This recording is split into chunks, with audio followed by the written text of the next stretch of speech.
In The Wanderer and His Shadow, Nietzsche wrote, "Through words and concepts we're now continually tempted to think of things as being simpler than they are, as separated from one another, as indivisible, each existing as and for itself. There is a philosophical mythology concealed in language."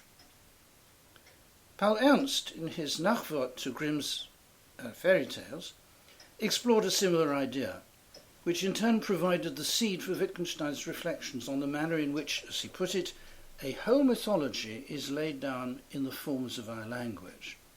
I'd like to reflect a little upon this suggestion. We need to stress his use of the phrase forms of our language. Let me explain.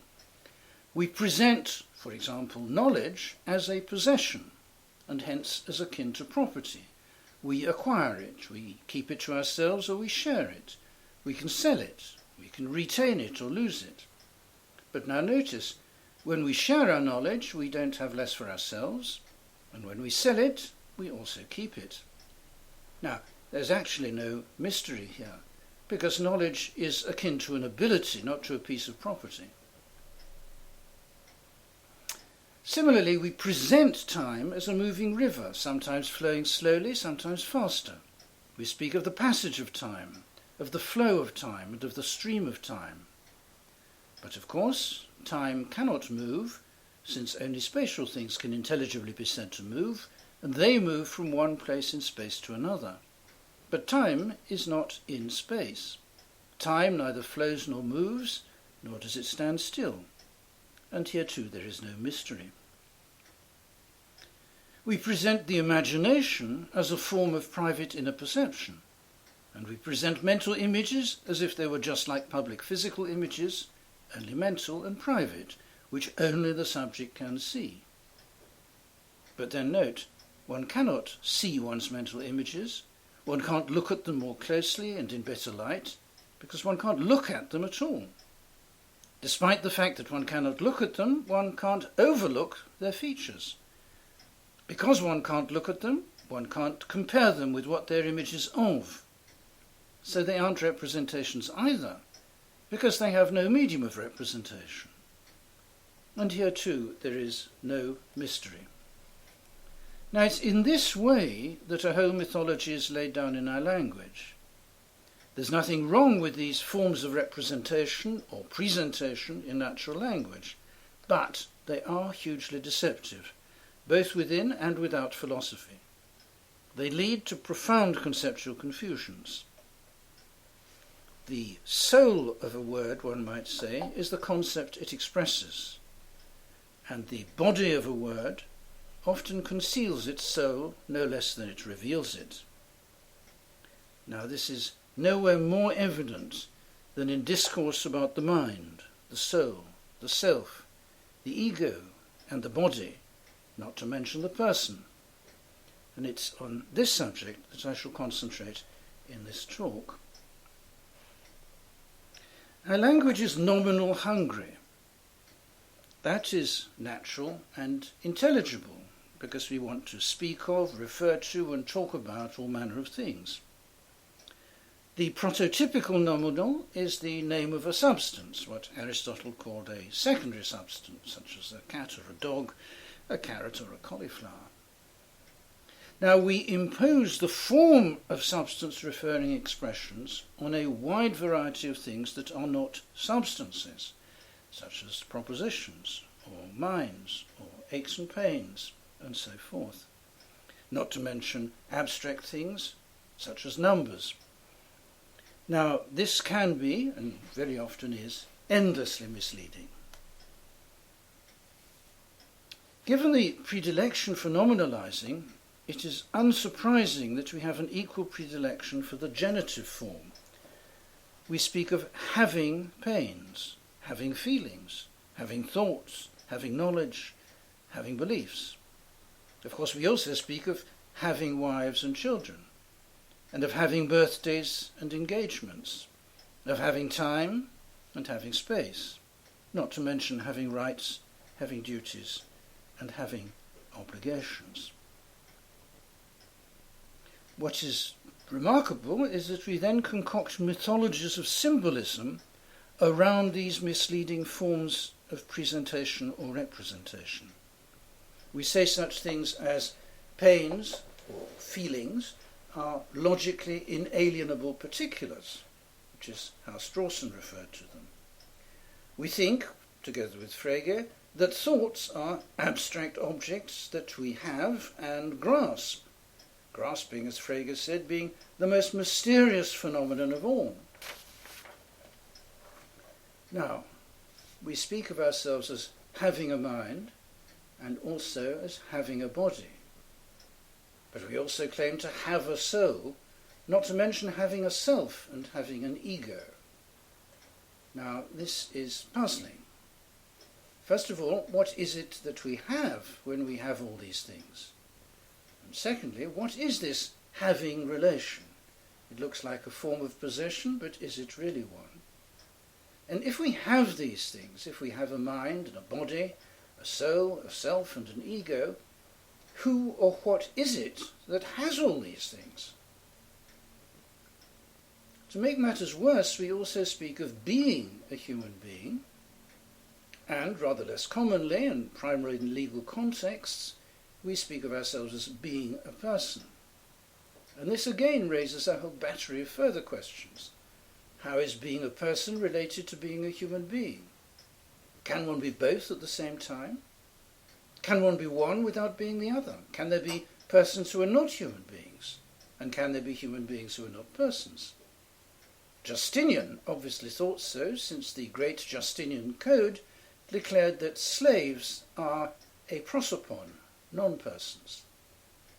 But Boethius, on the other hand, thought not, since persons, according to Boethius, are individual substances that are rational, a good Aristotelian insight. Now, how are all the things we have related to the things we are? Matters are made murkier by the thought, advanced by some philosophers, that we are selves, and by the thought advanced by other philosophers, that we are minds. And do we not speak of some unfortunate people as being souls in torment, or as being gentle souls? And on further reflection, don't we have to admit that we are bodies in the simple Newtonian sense of being spatio-temporal continuants consisting of matter? Indeed, animate spatio-temporal continuants consisting of matter. For to be sure, our body is material. You can feel it and you can feel with it. It may float or sink, slip and fall. But now, how is the body we are related to the body we have? Well, how are we to find our way through this jungle? Only by careful scrutiny of the ways in which we use these expressions. There is no other way, since we can't capture cells or egos in our butterfly net. We can't transfix minds or souls with pins and examine them under magnifying glasses. All we can do is examine the concepts exhibited by the words we use, but not mechanically. We have to do so with care and sensitivity.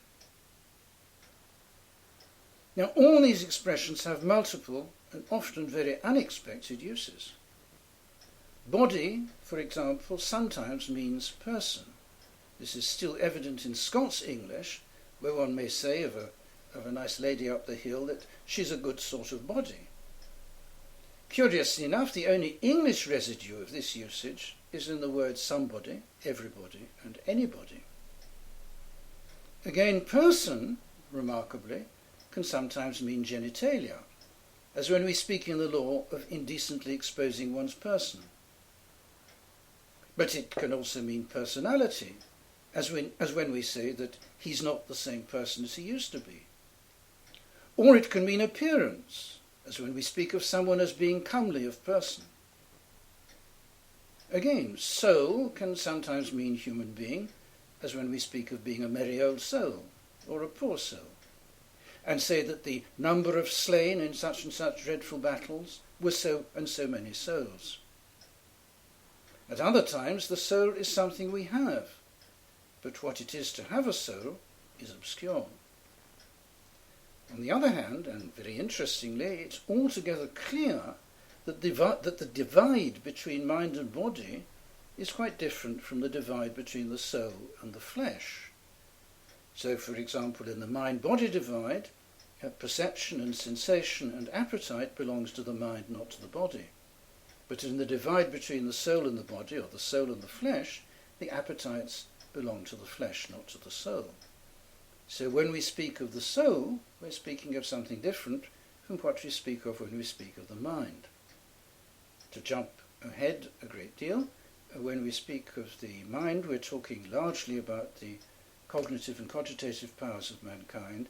When we talk about the soul, we're talking above all about those aspects of the human character, or the human being, which are concerned with righteousness, with awareness of good and evil, with guilt over misdeeds, and so forth and so on. If we turn to the nominal mind, then sometimes the word mind means thinking people, as when we speak of the best minds in Britain gathered in a conference, meaning the most intellectually distinguished people, or when we say that two minds are better than one, by which we mean that two thoughtful people thinking about the same topic are better than one. So, with this multiplicity and ambiguity, we must be very careful. We're not concerned with all uses, but only with the select range that sheds light on our nature. So we're concerned especially with the use and abuse of these terms in philosophical discourse, in theological reflection, in moral and legal reasoning, in psychology and in neuroscience. Let's turn first to the subject of the mind. Interestingly, there is, strictly speaking, no ancient Greek term for mind. Of course, there isn't today a German term for mind either. I'll come back to that. Nevertheless, the Greek dualist tradition that presents human beings as souls conjoined with bodies originates in the Dorphic tradition of ancient Greece. Hence Socrates' wonderful response to Crito in the Phaedo. Let me read it out for you. Socrates is speaking. Either this, or something very like it, is a true account of our souls and their future habitations, since we have clear evidence that the soul is immortal. This, I think, is both a reasonable contention and a belief worth risking, for the risk is a noble one. We'll try to do our best to do as you say, said Crito, but how shall we bury you? Any way you like, replied Socrates. That is, if you can catch me and I don't slip through your fingers. He laughed gently as he spoke, and turning to us went on. I can't persuade Crito that I am this Socrates here who is talking to you now and marshalling all the arguments. He thinks I'm the one whom he will presently see lying dead, and he asks how he is to bury me. You must assure him that when I'm dead I shall not stay, but depart and be gone. You must keep up your spirits and say that it is only my body that you're burying, and you can bury it as you please in whatever way you think proper. Now this idea subsequently meshed well with Christianity and is made most vivid among the Church Fathers by the writings of St. Augustine. This dualist conception was transmitted via Augustine to Descartes. Although Descartes concealed his sources exceedingly well, there is no question but that he studied Augustine's writings in great detail. And that dualist conception, articulated wonderfully by Descartes, was transmitted by him to the moderns and to us today. I shall argue later that although many contemporary thinkers, including neuroscientists, repudiate Cartesian dualism, they simply replace the Cartesian mind, the immaterial substance that constitutes the mind and stands in a causal relation with the body. They replace the Cartesian mind with the brain. But this is altogether superficial, since what has to be scrutinized are the relationships that Descartes held obtain between the mind and the body, and not to assume that the relationship between the brain and the body is isomorphic with the Cartesian relation. The neuroscientists, if you please, are not nearly anti-Cartesian enough, and the rejection of the Cartesian mind in favour of the material brain is altogether superficial. Now let's look at Descartes, the most important thinker of the modern era in respect of the conception which he foisted upon us. The mind, according to Descartes, is an immaterial, immortal substance.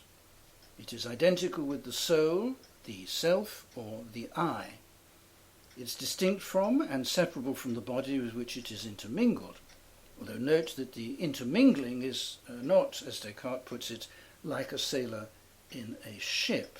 This metaphor comes from Plato, and he repudiates that metaphor and says rightly, the sailor in the ship notices damage to the ship by looking over the hull and seeing whether it's holed or not, whereas we sense damage to our body in the form of pain, and we don't have to look to see whether our body is damaged.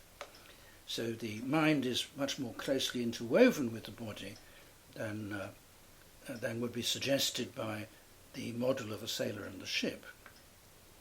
Now, the mind, according to Descartes, is a part of a human being, an immaterial part of a creature that consists of two separate substances. The mind is the subject of psychological, cognitive predicates. It is an agent, inasmuch as it is active, it causes movements of the body, and it is in two-way interaction with the body, both by way of intentional behaviour, when a decision made by the mind causes a movement of the body, and in the case of perception, when impact of radiation on the body will produce mental representations or ideas in the mind. Now, the Cartesian mind is defined by one unique property, namely by thinking or consciousness. The contents of the mind are thoughts, but thoughts broadly conceived, so thinking for Descartes will include not merely cogitation, but also seeming to perceive, wanting, intending, hoping, fearing, and so forth. Now, all the contents of the mind, the cogitationes, are, in Descartes' view, they're privately owned. You can't have my thoughts and I can't have yours. I can't have your perceptions and you can't have mine. They are indubitable in the following sense, that when I have a given thought, when I'm in pain or when I'm thinking of such and such, then I cannot doubt that I am. And they are epistemically private in the sense that only I can really know directly how things are with me in respect of my thoughts, my feelings, my perceptions, and my sensations. Now, after Descartes, the development of his ideas by the empiricists was both very important and very interesting. In one sense, as we shall see, it was a kind of reductio ad absurdum. The primary qualms were over the substantiality of the mind. That is, Descartes thought of the mind as an immaterial substance with one defining essential property, namely the property of thinking or consciousness. Now, the empiricist development from Locke through Berkeley to Hume is a reductio ad absurdum of the Cartesian doctrine. Locke, for example, agreed with Descartes that the thoughts that a human being has, the perceptions, the emotions, the feelings that a human being has, must inhere in a substance, but was sceptical as to whether it has to be an immaterial or a material substance, and certainly didn't think it had to be the same substance over the course of the life of a human being. Berkeley, by contrast, thought that human beings were, not just minds, but human beings in general were immaterial substances, and Hume could find no room for the notion of substance in his account of persons at all. According to Hume, a human being, a human person, was merely a bundle of perceptions. Now, what are the primary objections to the Cartesian vision? Well, I think one can very rapidly enumerate 6, and they turn largely on the incoherence of the notion of an immaterial substance. First of all, we have no criteria of synchronic identity for an immaterial substance. That is, there's no way to distinguish a human mind at a given time thinking a certain array of thoughts, and 1,000 other minds thinking exactly the same array of thoughts. We can't distinguish one from many, because the only distinguishing features of minds are precisely the sequence of thoughts that they have. Unsurprisingly, therefore, second objection is, of course, we have no criteria of diachronic identity. If an immaterial mind has a sequence of thoughts over time, then in virtue of what is the nth thought, the thought of one and the same substance as the first thought.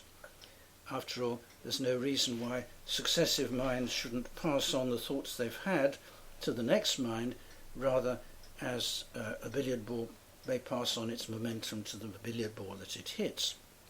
We have no criteria of diachronic identity. Now, given that, the third objection is obvious. We have no criteria of numerical identity. We can't distinguish between one mind and many minds. Most notoriously, we have no adequate explanation of the causal interaction that Descartes demands between mind and body, or of what Descartes called, as we've seen, the intermingling of mind and body. It remains wholly obscure how an immaterial mind can have a causal impact on a material body, and conversely, how a material body can affect an immaterial mind. And to tell us that the point of interaction is at the pineal gland merely shifts the difficulty one stage further back, namely, how can an immaterial mind interact with a material pineal gland? So, hence the fifth objection is that the interactionist account of the relationship between mind and body is altogether unacceptable. That is, to do something voluntarily is not to cause a movement by a mental act, and to perceive something is not to be caused to have a subjective perception. That's a long story, and I won't repeat it now. And the final objection is that there's a very, very wide range of attributes, both of animals and human beings, such as wanting so-and-so, intending such and such, fearing this or that, which on the Cartesian view has to be separated out into two different predicates, a mental predicate conjoined with some sort of somatic predicate. So, for example, if I warn you that it's going to rain tomorrow, then that has to be analysed into my wanting to warn you and my mouth producing certain kinds of noises. But this is wildly implausible, and the few attempts to carry through this programme have been conspicuous failures. On the other hand, in favour of the Cartesian story is the historical effect it had outside philosophy. His account freed physiology and neurophysiology from the incubus of accounting for how the soul does this, that, or the other, and enabled physiologists to pursue the possibility of giving a quasi-mechanical explanation of perception and movement, and to develop investigations into the workings of the nervous system and to the connections between the peripheral nervous system and the cerebral cortex. Now, Descartes' greatest impact was to deny that the biological sciences require any other explanatory principles than the purely physical sciences of matter and motion. And the immediate consequence for the next centuries after him was to strip the sciences of life of teleology. And remember that the Aristotelian conception of the biological sciences was run through and through with teleological reflections on function and purpose, and on the value of certain organs or certain activities in terms of the purpose which they fulfill. By mid-20th century, the impact of dualism was waning, and the result was that what emerged was not mind-brain dualism, but mind-brain identity theories in neuroscience. So, as I have already remarked, the brain, as understood by the majority of neuroscientists after the middle of the 20th century, is the Cartesian mind materialized. The term mind-brain became common, and the mind-brain was held to be identical with a person. I am essentially my brain. The real agent that is me is indeed my brain. Mental predicates are predicates not of the mind, as Descartes thought, but of the brain.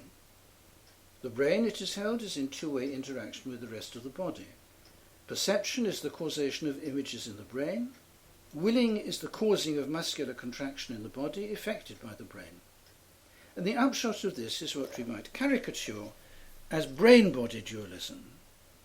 Of course, it's a caricature because the brain is as much a material thing as the body is, but it's an appropriate caricature because to the brain are assigned all the functions which are antecedently assigned to the mind.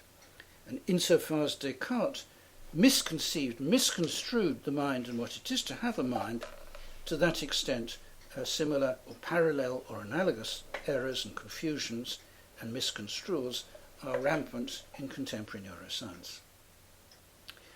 Now, given this, given brain-body dualism in the reasoning of contemporary neuroscientists, consciousness becomes acutely problematic. For, it is typically queried, how can mere matter, nervous tissue, be conscious?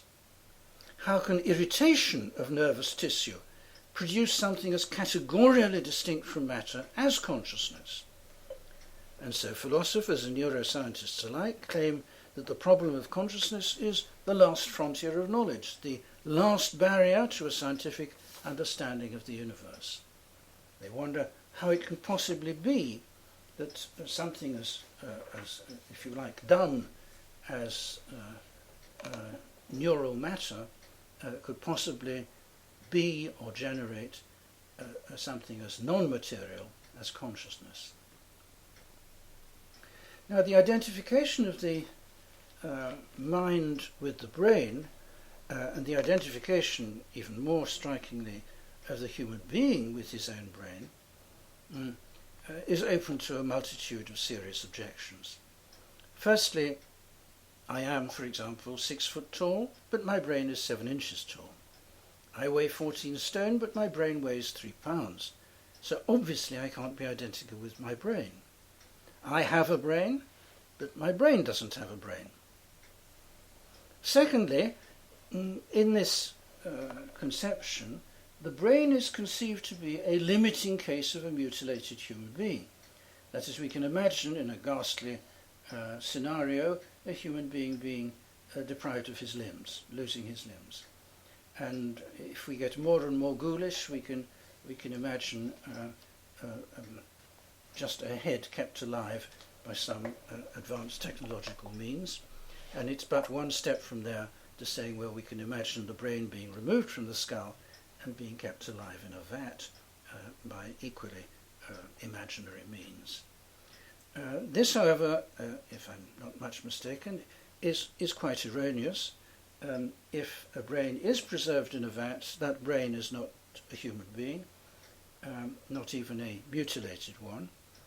And if that brain is imagined as being inserted into a robot of some kind, or a mechanism which links the brain to all manner of electrical gadgetry and actually produces speech and enjoys perceptions, then what is producing speech and enjoying perceptions is not the brain, but the complex being that consists of the brain plus all the electronic gadgetry, which we might call a cerebroid. Now, a third objection is that, of course, I am the subject of human and animal predicates which cannot be ascribed to the brain. The brain can neither think nor can the brain be thoughtless. A brain can be neither open-minded nor bigoted. A brain can't fall in love or get married. It can't take action or make plans to act. Indeed, it cannot think or perceive, and nor can it be conscious, let alone self-conscious. Fourthly, perception is not to be construed as the causation of images in the brain, nor as causation of experiences by the objects of experience. And finally, voluntary and intentional movements are not to be construed as muscular contraction caused by antecedent acts of willing in or by the brain, any more than it's caused, as it is on the Cartesian doctrine, by antecedent willing by the mind. So, neither mind-body dualism nor brain-body dualism actually makes sense. These are not false theories, but incoherent philosophies. We labour here under deep and dire conceptual confusions. And so you might raise the question of where we should turn now, if we've exhausted both those two possibilities. And I suggest we should turn to the prince of philosophers, Aristotle, for inspiration. Also, to the Doctor Subtilis of 20th century philosophy, namely Wittgenstein. And not merely to those two great thinkers, but also to the painstaking logical geography of concepts, which will elucidate the matter. So let's go back to examining the notion of a mind and make a fresh start. Now, surely the beginning of wisdom is that the mind is no more an entity than a sake. I may do something for your sake, and you may do something for my sake. But the question, what is a sake, is an illegitimate question. Now, the question, what is the mind, is not an illegitimate question. It's a perfectly well-formed one, but it is no less misleading than the ill-formed question, what is a sake? The mind not being a thing of any kind is not anything that could stand in relation to a thing. In particular, we mustn't take at face value the idea that we possess an entity called a mind, or that we own a mind. The representational form of language here misleads us. We have here a paradigm of a piece of mythology embedded deeply in the language we speak. The very question, what is the mind, leads us astray before we even begin, for it steers us into looking for a substantive that will correspond. It steers us into looking for a substance that will correspond to the substantive. We should instead ask, how is the word mind used? Or, what is it to have a mind? All right, let's have a brief look at the use of the word mind in English. Well, we have a very wide range of distinctive, characteristic idioms. Some are idioms of thought. We speak of something crossing one's mind. Something may be at the back of one's mind. Something may come to mind or flash through one's mind. One may turn one's mind to something, that is, start thinking about it. One may have something on one's mind, that is, one may be preoccupied with it. One may have a load taken off one's mind so that one can cease to be anxious and worried. And one may have an original cast of mind if one is prone to come up with novel thoughts and original ones. So all those idioms concern features of thinking. Now similarly, we have a variety of idioms of memory. To hold something in mind is to remember it. Likewise, to keep something in mind. To bear something in mind is to hold it, as it were, ready for recall. To call something to mind is to recollect it, so is to bring something to mind. Something may slip out of, or pass out of, or go out of one's mind when one forgets it. And one may cast one's mind back to something in order to try to remember it. A third category of idioms pertaining to or associated with the word mind are idioms of opinion. To know one's own mind is to have made up, have decided what to think. To tell someone one's mind is to tell them what one has been thinking. To give someone a piece of one's mind is to scold them, to be critical of them. And to be of one mind with another person is to agree with them in some opinion or other. And the final major grouping are idioms of intention. We talk of making up our mind, changing our mind. We may be in half a mind to do something, or be in two minds about what to do, and one may have a mind of one's own. All these idioms concern making decisions, changing one's decisions, being indecisive, and so forth. Now, of course, there are many other idioms. We talk of somebody having a powerful, subtle, agile or devious mind, according to the manner in which he thinks and solves problems. We talk of someone having a tenacious or an idle, a vigorous or judicious, decisive or indecisive mind.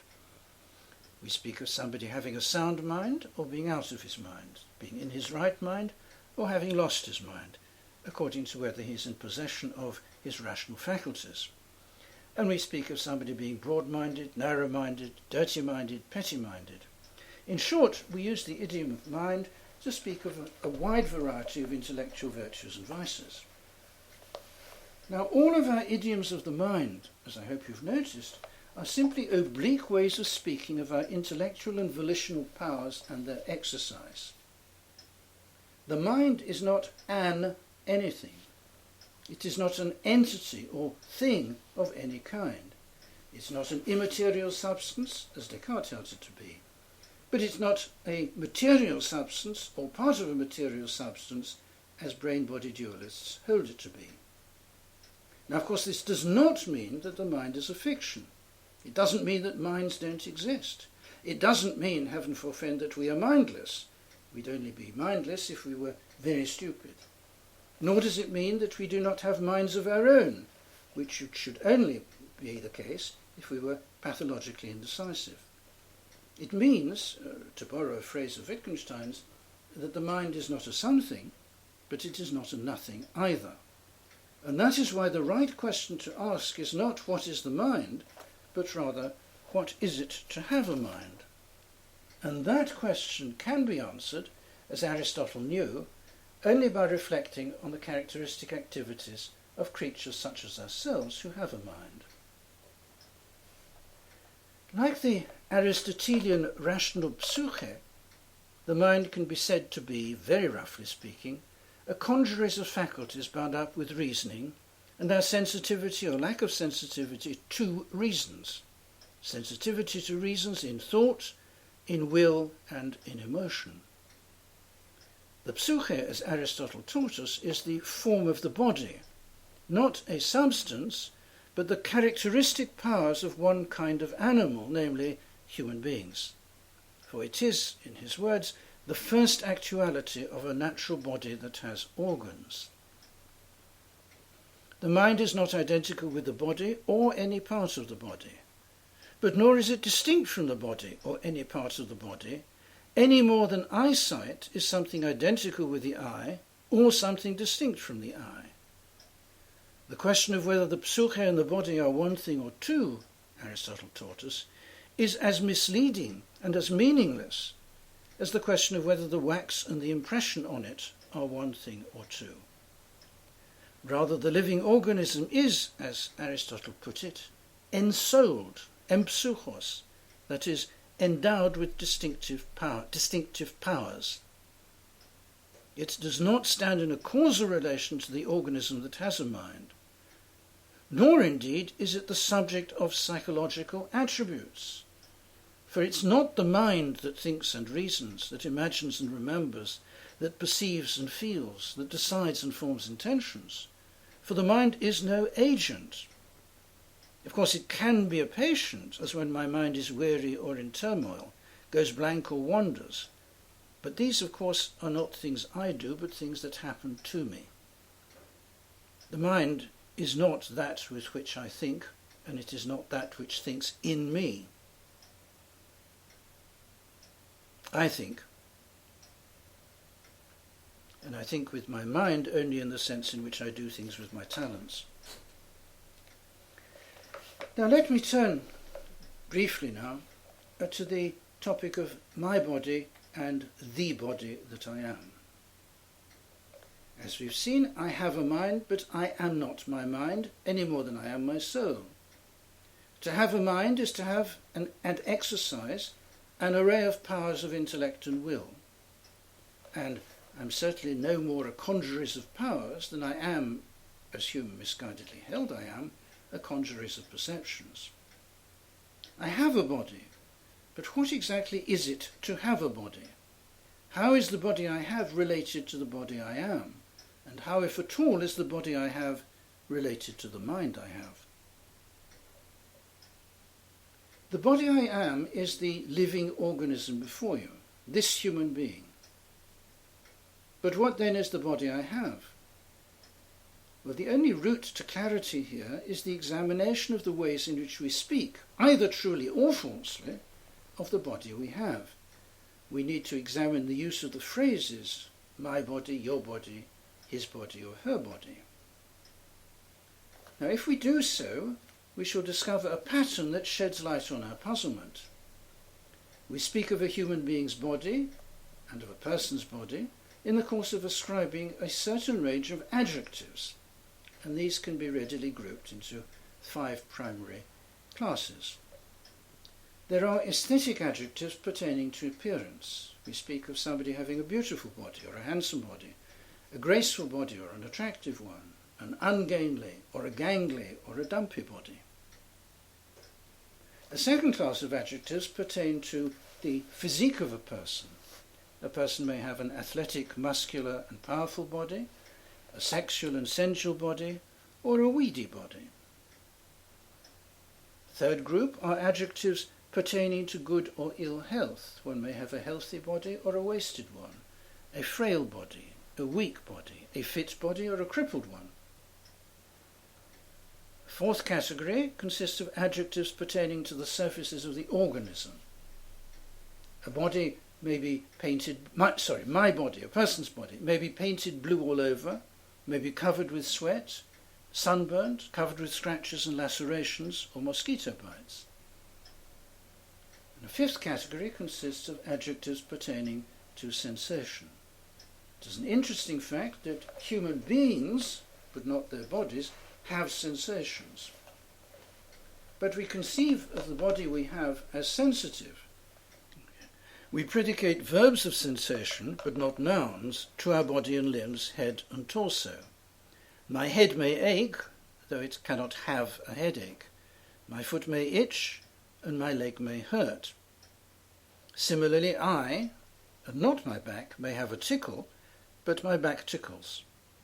The body we have is not an insensate biological machine, as Descartes supposed, but it is sensitive. It is, one might indeed say, a manifestation of the Aristotelian sensitive psyche. But it is noteworthy that a person's body is not the subject of voluntary and intentional predicates. My body may tremble or be paralyzed, but it cannot move itself, walk, jump, or run. It is not the subject of perceptual, cognitive, cogitative, or affective predicates. My body cannot perceive, know, or believe, feel cheerful or frightened, although it may shake with fear. My body may drip with perspiration, but it cannot weep. It may be unfit, but it cannot take exercise. So what is the relationship between the body, the living organism that I am, and the body I have? It is obvious that just as our idiom of the mind we have is employed to speak primarily of a human being's intellectual powers and their exercise, so too our idiom of the body we have is employed primarily to speak of our somatic characteristics. The body we have, we may say provocatively, is not to be confused with the body we are. Here too one might say, parallel to Wittgenstein, we have a cloud of philosophy condensed into a drop of admittedly obscure grammar. What we need to say, more explicitly and less obscurely, is that when we speak of our body, we are for the most part simply talking of somatic features of the human being we are. Now, if that is correct, as I believe it to be, then the so-called mind-body problem simply evaporates. For there is no relation between our somatic features and our powers of intellect and will, any more than there is a relation between the colour green and the purchasing power of £5, despite the fact that a £5 note is green and has a purchasing power of £5. Rather, we are human beings with somatic properties on the one hand and intellectual powers that we exercise on the other. We human beings have minds and have bodies, but having does not signify a relationship. It is no more than a misleading form of representation. And if we may go back to the very beginning of this lecture, you can see here how the mythology that is embedded in this form of representation leads us astray and has indeed led European thought astray ever since Plato.